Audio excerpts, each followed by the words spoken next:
प्रेम से बोलिए शंकर भगवान की जय। माता गौरा पार्वती गणपति ललनमा की जय। हर हर महादेव।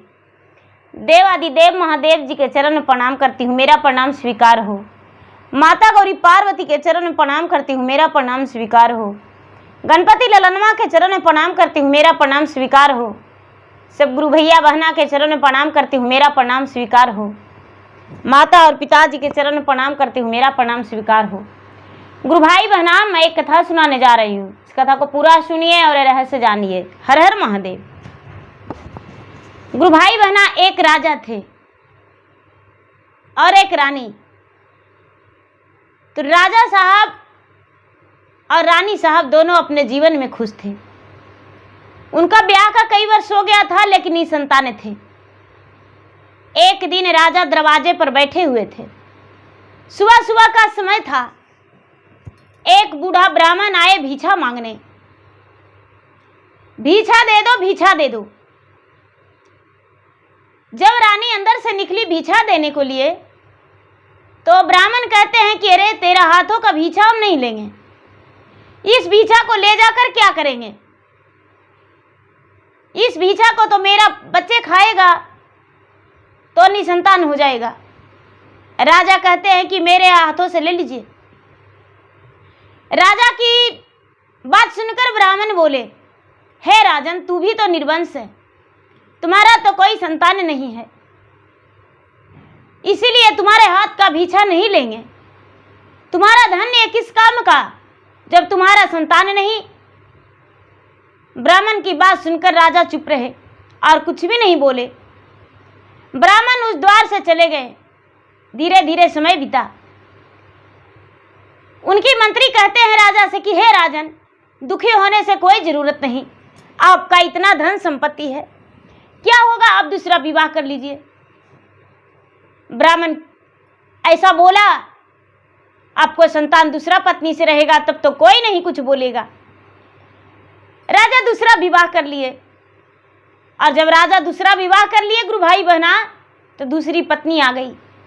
लेकिन दूसरी पत्नी से भी ब्याह हुए कई साल हो गया, कोई संतान नहीं हुआ।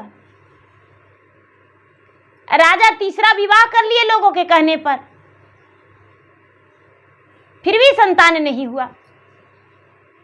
जब संतान नहीं हुआ गुरु भाई बहना, राजा बड़ा दुखी रहने लगे। राजा के मंत्री कहते हैं, हे राजा साहब, दुखी रहने से क्या फायदा, आप चौथा विवाह कर लीजिए। आपके 4 रानी हो जाएंगे तो क्या खाने पीने का दिक्कत हो जाएगा, वस्त्र का दिक्कत हो जाएगा, कोई से ना कोई से संतान होवे करेगा। एक गुरु भाई बहना, राजा संतान के लिए दुखी थे, लेकिन शादी के लिए राजी नहीं थे। राजा कहते हैं मेरा संतान हो या ना हो, लेकिन हम ब्याह नहीं करेंगे।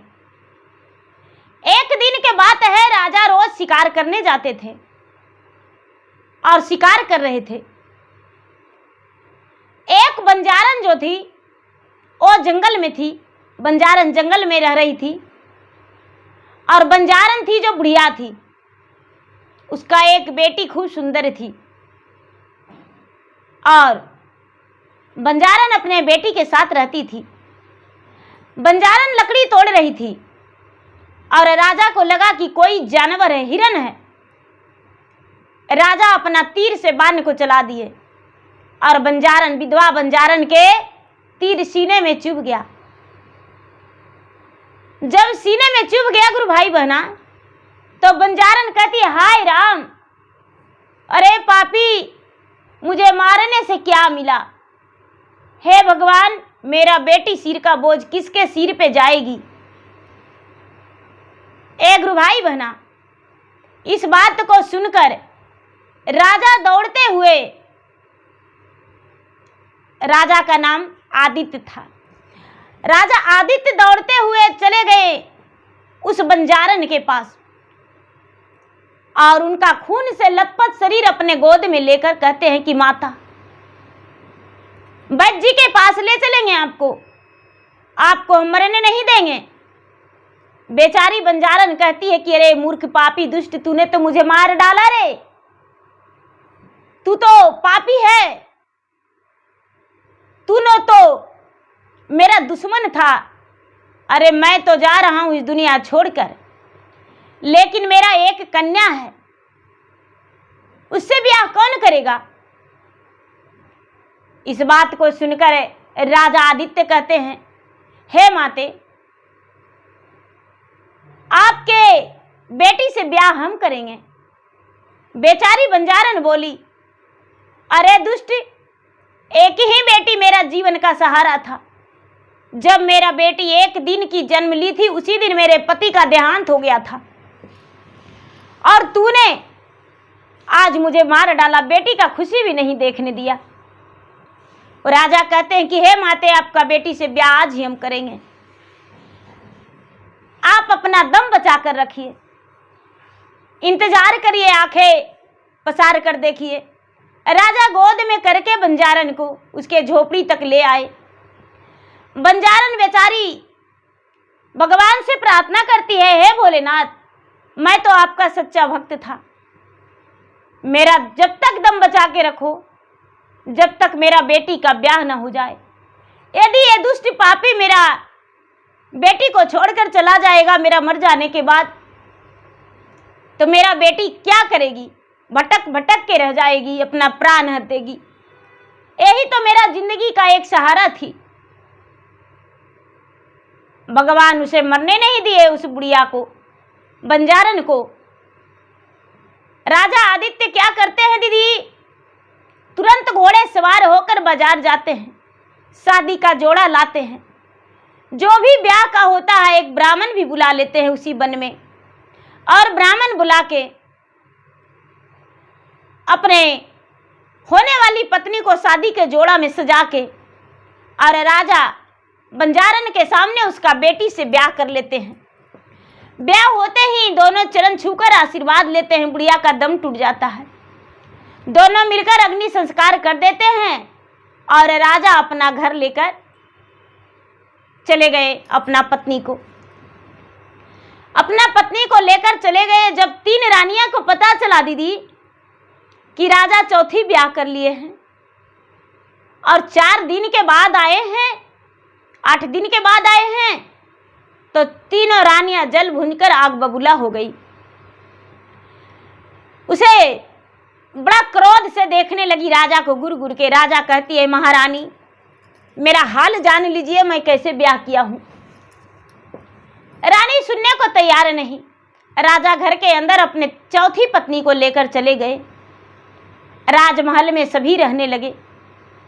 धीरे धीरे समय बीत रहा था। छोटी रानी नौकरानियां की काम करने लगी। राजा अपने प्यार में कमी नहीं किए, चारों को बराबर एक नजरिया से देखते थे। धीरे धीरे समय बीतता चला गया, लेकिन चौथी रानी को भी कोई संतान नहीं हुआ। चौथी रानी को भी कोई संतान नहीं हुआ। एक दिन के बात है, फिर से एक ब्राह्मण आए राजा के दरवाजे पे। राजा उदास मन से बैठे हुए थे। ब्राह्मण देखकर कहते हैं कि हे राजन, आप बड़े उदास बैठे हुए हैं। राजा कहते हैं कि हाँ महाराज, क्या करूं, मेरा कोई संतान नहीं, और संतान के न होने के दुख से मैं बहुत पीड़ित हूं। लगता है कि हे भगवान, जीवन में मेरा कुछ नहीं है, इस संसार में मेरे लिए अधूरा है। इस बात को सुन के ब्राह्मण बोले कि हे राजन, आज मैं तुम्हें कुछ देता हूं, अपने चारों पत्नी को पिला देना। ब्राह्मण अपने झोला से एक जड़ी निकाले और बोले कि बराबर बराबर हिस्से में चारों को पिला देना। सुबह सुबह का समय में बिना भोजन किए हुए चारों पत्नी गर्भ से हो जाएगी और चारों का संतान होगा। राजा भी हंसता हुआ ले लिए। ब्राह्मण कुछ नहीं लिए, बोले कि जब तुम्हें संतान होगा तभी हम उसके 12 वर्ष के बाद आएंगे और तुमसे भिक्षा लेकर जाएंगे। देखिए दीदी क्या होता है। फिर क्या, राजा जब अपने घर के अंदर गए तो अपने पत्नी को दिए। बड़ी वाली को बोले कि लो, इस जड़ी को पीस के और चारों बराबर बराबर हिस्से में बांटकर पी लेना। छोटी वाली बंजारन की बेटी बेचारी भोजन बना रही थी, बर्तन धो रही थी, हाथ उसका लेटा, भोजन बना के बर्तन धो रही थी, हाथ उसको लेटा हुआ था। बड़ी वाली जड़ी पीसी और बोली, अरे सब मिलकर पी लो, अरे मंझली बहन, संजली बहन, छोटी बहन, सब आ जाओ। छोटी वाली को तो साथ में भोजन भी नहीं करने देती थी, साथ में बैठने भी नहीं देती थी। छोटी वाली को तुझ मानती थी, बंजारन की बेटी थी। छोटी वाली आई, बोली दीदी मेरा हाथ लेटा हुआ है, मैंने तो अभी दातवन भी नहीं किया हूँ, इसलिए मेरे हिस्से का रख दीजिए। एक गुरु भाई बहना, जो 3 रानी थी, 3 को मिलकर सारा जड़ी पीस घस के पी ली। जब छोटी रानी बंजारन की बेटी जब अपने काम से फ्री हुई तो बोलती है, दीदी जी वो जड़ी कहाँ है, जड़ी हमको दे दीजिए, जड़ी हम पी लेंगे। बड़ी वाली डटकर बोली, अरे जड़ी सब पीस ली के पी गए हम लोग, तुम्हारे लिए नहीं बचा है। बोली दीदी कहाँ पर पीसे, अब किस बर्तन में उठाए। बोलती है कि अरे लोढ़ी पर सिलवट पर लोढ़ी से पीस के कटोरी में उठा के पी गए। बेचारी छोटी वाली जाके सिलवट को धोया हुआ बढ़िया से धो के और कटोरी में उठा के और भगवान महादेव के नाम लेके कहती कि हे भगवान, हम आपके भक्ति करते हैं तो आपके चरणिए का धूल तो सबके पवित्र होता है, सबका कामयाबी होता है। हम सिलवट का धोया हुआ पी रहे हैं महाराज। हे भगवान, हम एक बंजारन की बेटी हैं, राजकुल में आ गए हैं, मेरा लाज रख लीजिए। एक गुरु भाई बहना भगवान के नाम लेके पी गई। धीरे धीरे समय बीतने लगा। जब 2 से 3 महीना हुआ तो उसे पूरा घबराहट होने लगा। बड़ी वाली सौतन से कहती है कि दीदी जी पता न मेरा मन काहे तो अलग लगता है, मुझे बड़ा घबराहट होता है, क्या कारण है। बड़ी वाली समझ गई और वो आपस में बात करती है तीनों रानी से कि अरे हम लोग का दुश्मन आने वाला है बंजारन के ओद्र से, और बंजारन की बेटा राज करेगा और हम लोग पर हुक्म जमा गाएगा, इसलिए इसको ऐसा लालछन लगा के और घर से निकलवा दो। तीनों रानी आपस में मिल गई दीदी, और मिल के और कोशिश करने लगी कि हम छोटी रानी को घर से निकलवा दें। एक दिन की बात है, दरवाजे पर राजा के फल फलहरियां का गाछ था। छोटी वाली को बड़ी वाली बोली, अरे तोड़ के ले आओ, अमरूद का फल था, तोड़ के ले आओ। छोटी वाली तोड़ने गई और तोड़ के लाई। जब तोड़ के लाई गुरु भाई बहना तो काट के सौतन के दी। बोलती है क्या मंत्री जी को नहीं दोगी, अरे मंत्री जी को भी दो। छोटी रानी सीधी साधी बंजारन की बेटी क्या करती है कि मंत्री जी को देने गई और मंत्री जी उठाकर खा लिए, हाथ में ली हुई थी। मंत्री जी को भी कुछ पता नहीं था, मंत्री जी सीधे स्वभाव के थे, छोटी रानी के हाथों से खा लिए। ये राजा से कहती है, राजा साहब शाम का समय में आपका पीठ पीछे ना जाने छोटी रानी क्या करती है, ये तो मंत्री जी के साथ गलत संबंध है और मंत्री जी का बच्चा पेट में इसका पल रहा है, राज का उत्तराधिकारी बन जाएगा।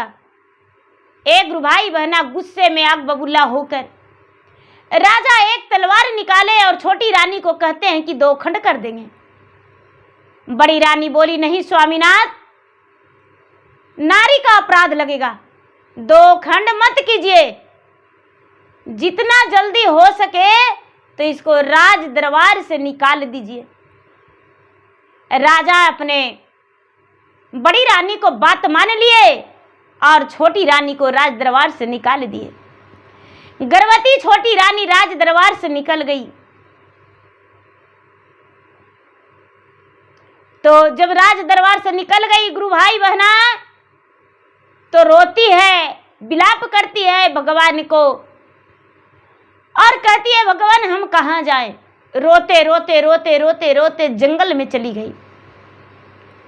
जंगल में जहां पर उसके माता का देहांत हुआ था, तो उसी झोपड़ी में एक महात्मा रहने लगे थे। देखिए ऊपर वाला का महिमा, किसको सहारा में भेजते हैं ऊपर वाला कोई नहीं जानता है। जब महात्मा रह रहे थे तो महात्मा को देखकर फूट फूट के रोने लगी बंजारन की बेटी। महात्मा कहते हैं बेटी क्यों रो रही हो? सारी दुख दर्द भरी बातें वो सुनाई। बाबा मैं क्या बताऊं, मैं एक दुखियारन हूं, मैं तो राजमहल की रानी कहलाई कुछ दिन, लेकिन अब तो एक नौकरानी भी नहीं हूं। महात्मा कहते हैं बेटी चिंता ना करो, यहां पर तुम रह सकती हो, इस जगह पर तुम तो रह सकती हो, हम भिक्षा मांग कर लाएंगे, हम बाहर सो जाएंगे। अरे हमें क्या, हम तो साधु फकीर महात्मा हैं और तुम तो एक स्त्री जाती हो, हम भिक्षा मांग कर लाएंगे, भोजन बनाना और पिता और पुत्री का नाता बन जाएगा।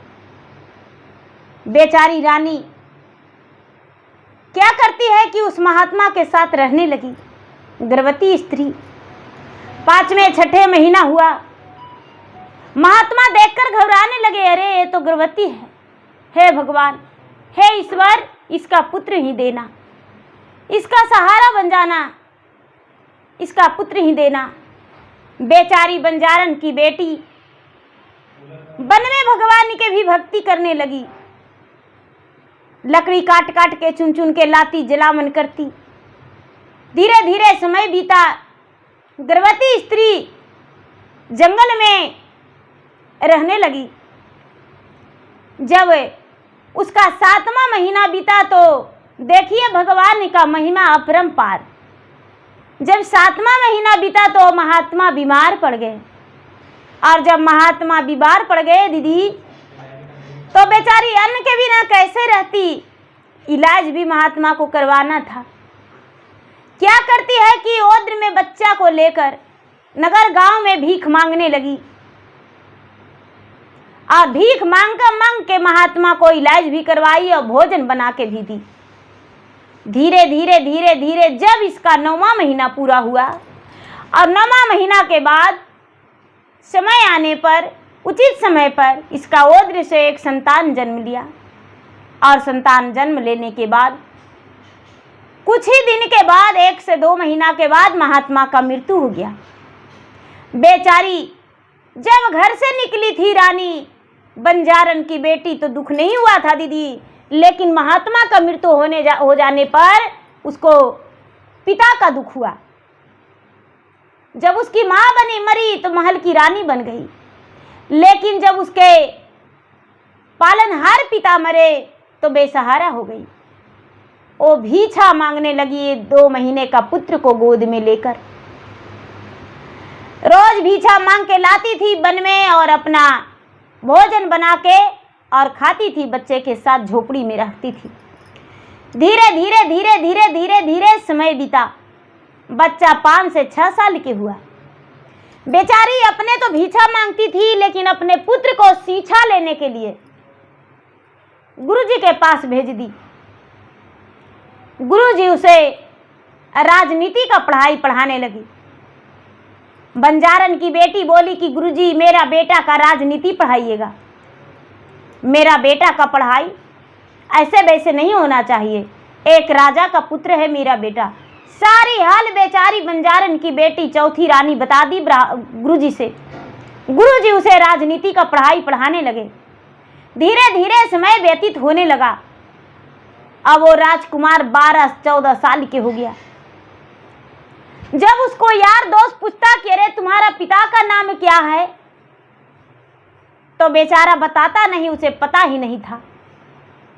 माता का नाम क्या है, माता क्या करती है, तो माता मेरा वन में रहती है। एक गुरु भैया बहना जब पढ़ाई करके लौटा तो अपने माता के गोद में बैठकर कहता है कि माँ, मैं किसका पुत्र हूँ, मेरा पिता कौन है, मुझे बता दो माँ, क्या मैं तुम्हारा नाजायज बच्चा हूँ? रानी गुस्से में होकर, आग बबूला होकर अपने पुत्र को उलाट के तमाचा गाल में मार के दोनों तरफ कहती है कि अरे नालायक, मेरा कोख बेकार हो गया, मैं तुम्हें जन्म बेकार दिया हूं, तू नाजायज बच्चा है मेरा, तूने ऐसा सवाल क्यों बोला?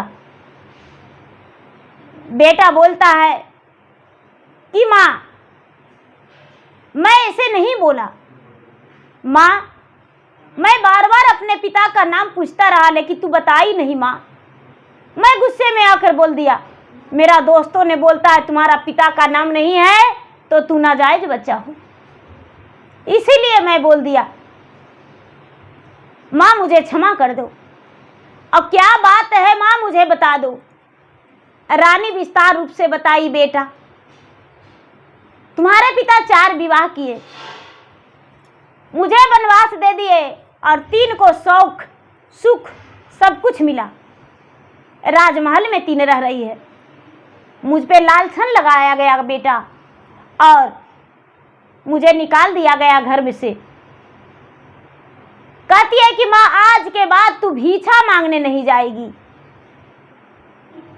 बेचारी छोटी रानी बोलती है कि बेटा क्यों नहीं मांगने जाएंगे, क्या खाएंगे माँ, भीछा हम मांगेंगे। ठीक है बेटा, माँ तू आज के बाद कहीं नहीं जाएगी, इस कुटिया में रह के और भोजन बना के मुझे देगी और हम तुम्हारा चरण भी दबाएंगे और हर सुख तुम्हें देंगे जो पुत्र को देना चाहिए। इस बात को सुन के रानी का कलेजे में ठंडक पड़ गया। रानी गर्व से कहती है कि बेटा तुम जा सकते हो भीछा मांगने। बेटा बोला कि माँ मुझे एक खंजरी चाहिए और एक मुंजरी चाहिए और एक बांस का बांसुरी चाहिए। गुरु भाई बहना जो बेचारी छोटी रानी थी, एक खंजरी लाकर दे दी और एक मुंजरी लाकर दे दी और एक बांस की बांसुरी बना दी। जब तीनों ले लिया तो सबसे पहले कहता है कि माँ मेरा घर किस दिशा में पड़ता है, राजा का नाम सब कुछ बेचारी बता दी, नाम ठिकाना। बोलती है कि तो ठीक है माँ, हम भीछा मांगने जा रहे हैं, पूरब दिशा में मांगेंगे, पश्चिम में मांगेंगे, उत्तर में मांगेंगे, दक्षिण में मांगेंगे। दक्षिण दिशा में मेरे पिता का घर है, सबसे पीछे जाएंगे। पूर्व दिशा में गया दीदी तो किसी के दरवाजा पर जाता है तो गाता है बेचारा बड़े प्रेम से, बाजहू बाजहू बाजहू खंजरी रे, बाजहू बाजहू बाजहू मुंजरी रे, बाजहू बास के बांसुरी जी। ए गुरुजी बाजहू बास के बांसुरी जी, पिता जे कैले मोरा चरगो बियहवाजी, 3 रानी महल के रानी जी, छोटकी जे रनिया के दिल बन बसवाजी, मात मोर बन में बीतावे जी। एक गुरु भाई बहना उसका आवाज सुन के कोई भी भीछा लेकर देने चला था और गाता, और बेचारी सुनती कि अरे बेटा तू गाता है जो बड़ा बेस लगता है, बड़ा प्यारा लगता है। फिर से बेचारा बजाने लगता था, बाजहू बाजहू बाजहू खंजरी जी, बाजहू बाजहू मुंजरी, बाजहू बाजहू बस के बांसुरी आजी, ए गुरुजी बाजहूँ बास के बांसुरी जी, पिता जे कैले मोरा चरगो बियाहवा जी, तीन रानी महल के रानी जी, मोरो माता केरा मिल बन बसवा जी, मोर माता बनम के भिखारी जी। एक गुरु भाई बहना, जो भी सुनता था उसको आंख में आंसू हो जाता था और भीछा सूप भर दे देती थी।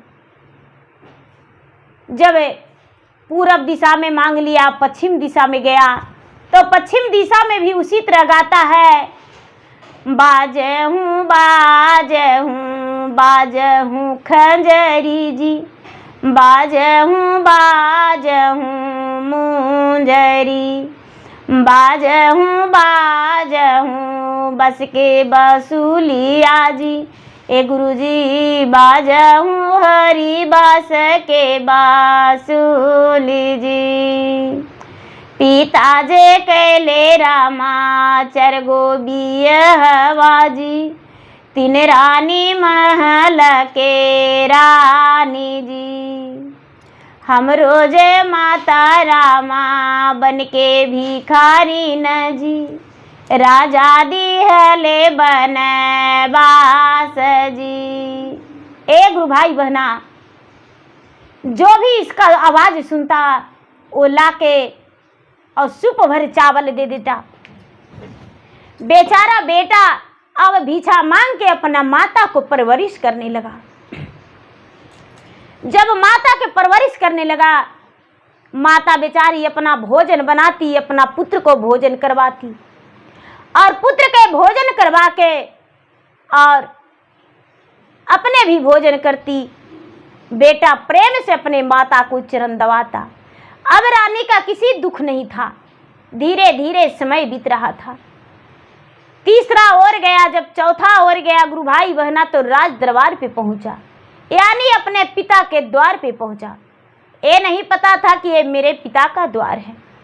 जब अपने पिता का दरवाजा पे बैठा तो बड़े प्रेम से गाता है, दीदी गाने लगा, बाजहूँ बाजहूँ बाजहूँ खंजरी जी, बाजहूँ बाजहूँ मुंजरी, बाजहूँ बाजहूँ बस के बसूलिया जी, ए गुरुजी बाजही बास के बांसुली जी, पिता जे कैले रामा चरगो बियाहवा जी, तीन रानी महल के रानी जी, मोरो माता के पिता दिल बन बसवा जी, मोर माता बन के भिखारी जी। एक गुरु भाई बहना, बड़ी रानी निकली, कहती है कि रे तू गाता है जो बहुत अच्छा लगता है, फिर से गाओ। फिर से दोहरा के गाने लगा। मंझली रानी निकली, संझली रानी निकली। बड़ी रानी को लगा कि अरे रे रे रे जरा फिर से गाओ, तुम्हारा गाया हुआ फिर से सुनेंगे, बड़ा प्यारा है और तुम्हें राजमहल के अंदर ले जाकर राज पोशाक देंगे, तुम्हें माता के पहनने के लिए गहने देंगे और वस्त्र भी देंगे, तुम्हारा गाया हुआ बड़ा अच्छा लगता है।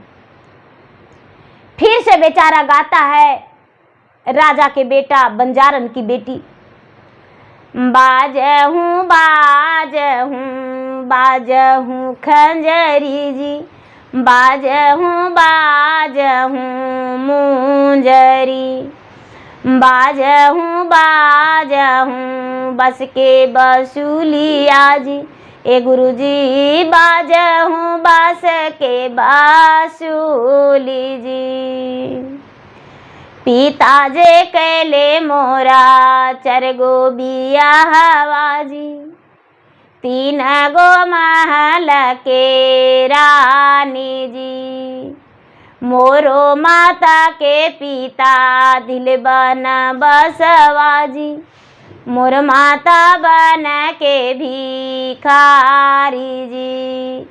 एक गुरु भाई बहना, बड़ी रानी समझ गई कि मेरा सौतन का बेटा है, ये तो नाग का पोलिया है, यानी नाग का बच्चा है, ये मुझे डांस लेगा, इसे तो मार देने में ही फायदा है। तीनों रानी प्यार से उसे महल के अंदर ले गई और भोजन बना हुआ उसे खिला दी। कहती है कि बेटा, इस राजमहल में कोई नहीं है, जरा मेरे कमरे में चलो। बेचारा सीधा साधा 14 वर्ष का नवयुवक रानी के कमरे में चला गया। बोलता है, बेटा ये ऐसो आराम का जिंदगी बिता ले, इस पलंग पे सो जा बेटा। नवजात छोटा नवालिक लड़का पलंग पे सो गया। रानी क्या करती है दीदी कि रस्से लगा के तीनों मिल के पकड़ के उसको बांध देती है और बहुत बड़ा उसका सीना पे कलेजा पे पत्थर रख दी कि ये मर जाएगा, मर जाएगा, इसका प्राण निकल जाएगा। तो देखिए दीदी, वो सुमरन करता है मन में अपने भोलेनाथ का। भोलेनाथ का बड़ा प्रेम से सुमरन करता है, भोलेनाथ को याद करता है और भोलेनाथ को अपना दुख बताता है कि जब तक भोलेनाथ को नहीं बताएंगे तो मेरा दुख कौन देखेगा। अरे पता नहीं पापिन को किस जन्म का दुश्मनी था मेरा, जो मुझे बांध के ऐसे चट्टान रख दी है सीमन का मेरा कलेजा पे। हे भगवान, आखिर मैंने इसका क्या बिगाड़ा था। तो भगवान इससे कहती है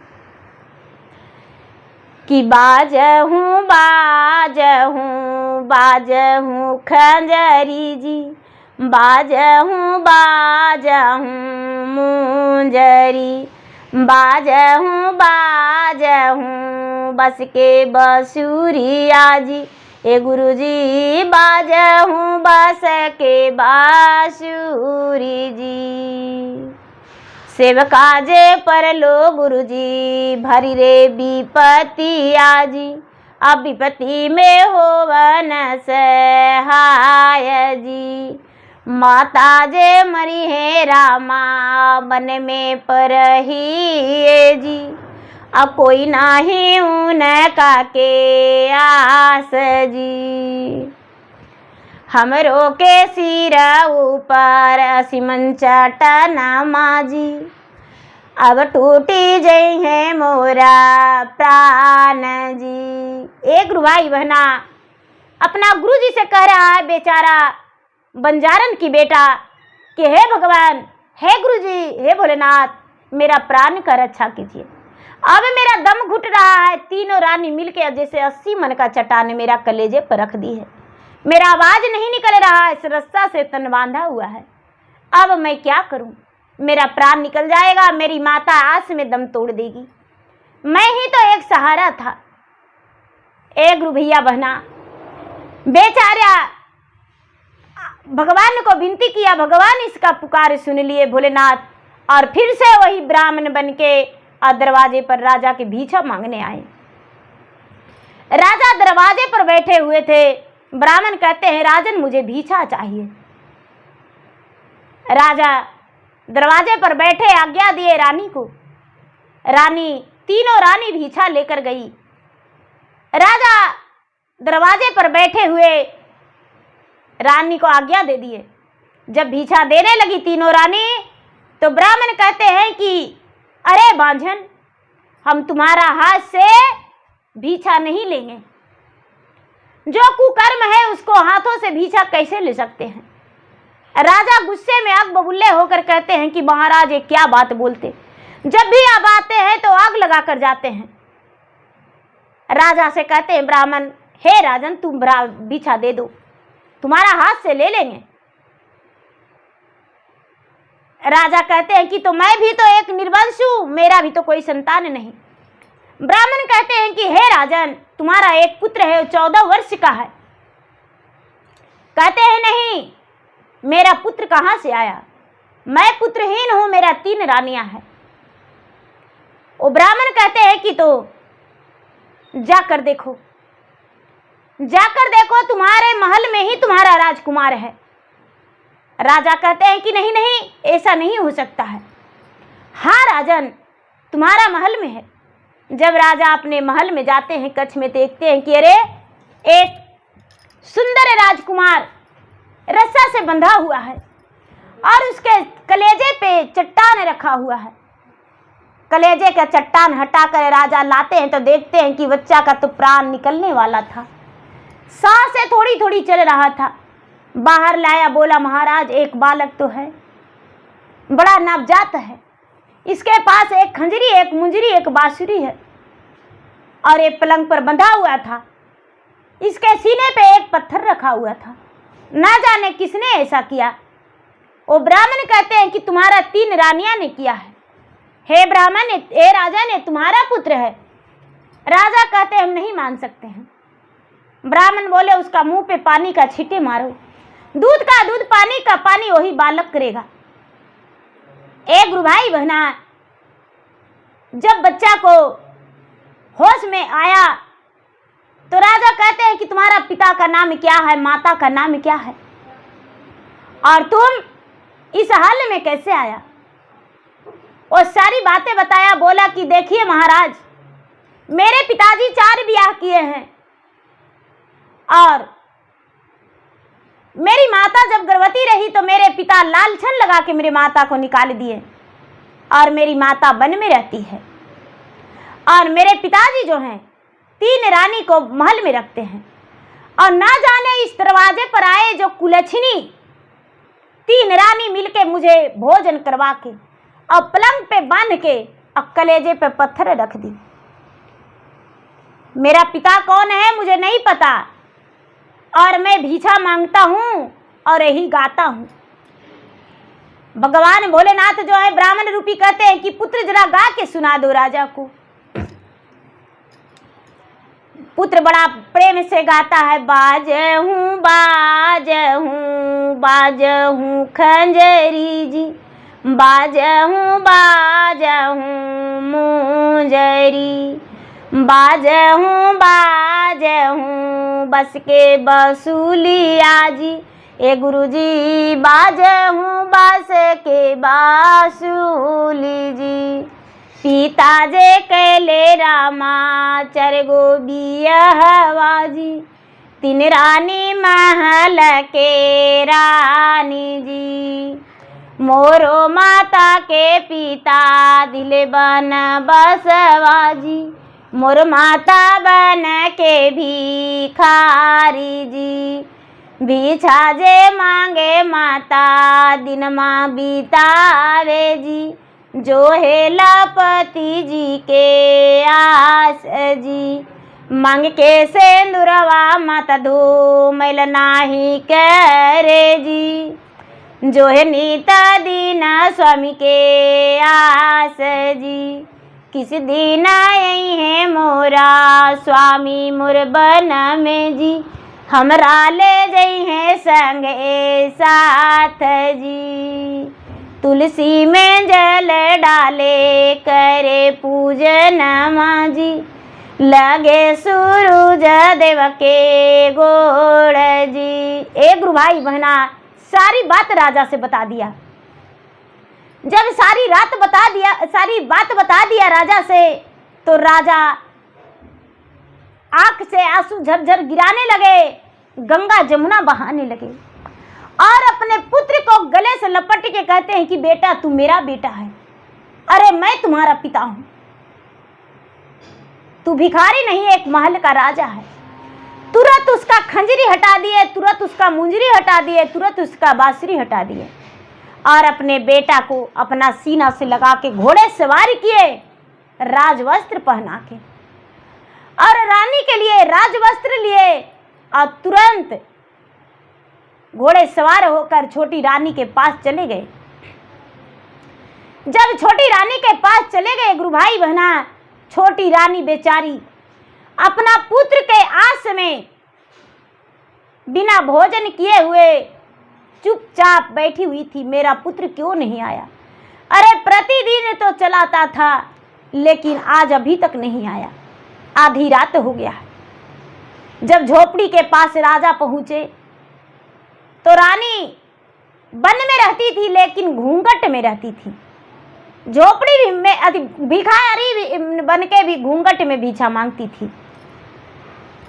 तो गुरु भाई बहना, जब राजा देखे राजकुमार अपने माता को गले में लपट के और बोलता है माँ पिताजी आए हैं, रानी बेचारी झट से खड़ी हो गई और कहती है कि स्वामीनाथ आप यहाँ वन में क्यों आए हैं और आखिर मुझे क्यों निकाल दिए थे। राजा सारी बात बता दिए। रानी बोली पहले से मुझे शक था कि तीनों रानी मिलकर कुछ ना कुछ खिचड़ी पकाए हैं। तुरंत राजा डोली मंगवाए सवेरा होते ही और डोली में अपने पत्नी को राजवस्त्र देकर बैठाकर और दुल्हन की तरह फिर से अपने घर ले गए। राजा अपने ही हाथों से अपना बेटा को और अपना पत्नी को आरती उतारे, लक्ष्मी के जैसे प्रवेश करवाते हैं उसी तरह अपना पत्नी को प्रवेश करवाए।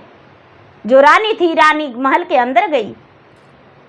महल के अंदर गई गुरु भाई बहना, तीनों रानी को राजा बिठा के कहते हैं कि अरे तूने मेरे पत्नी के साथ इतना बड़ा अनर्थ क्यों किया, इसको घर से क्यों निकलवा दिया। तीनों रानी बोली हे राजन, मैं इसलिए इसे घर से निकलवाया कि मैं जड़ी पीस के पिया तो मैं गर्भवती नहीं रहा, लेकिन इस सिलवट धो के पिया तो ये गर्भवती रह गई और इसका पुत्र मेरे सर पे तांडव करता। ये एक बंजारन की बेटी है और मैं एक राजा की बेटी हूं, इसीलिए इस राजमहल में इसे हम नहीं रहने देंगे। एक गुरु भाई बहना, राजा कहते हैं कि तो ठीक है, इस राजमहल में तुम रह जाओ, इस राजमहल में इसे लेकर हम नहीं रहेंगे। क्या करते हैं गुरु भाई बहना, तुरंत नौकर चाकर को आदेश दे देते हैं कि मेरे लिए नया कक्ष एक तैयार किया जाए, एक महल तैयार किया जाए। राजा को नौकर चाकर तुरंत ईटा छड़ सीमेंट बालू तुरंत गिरवा दिए और काम लग गया।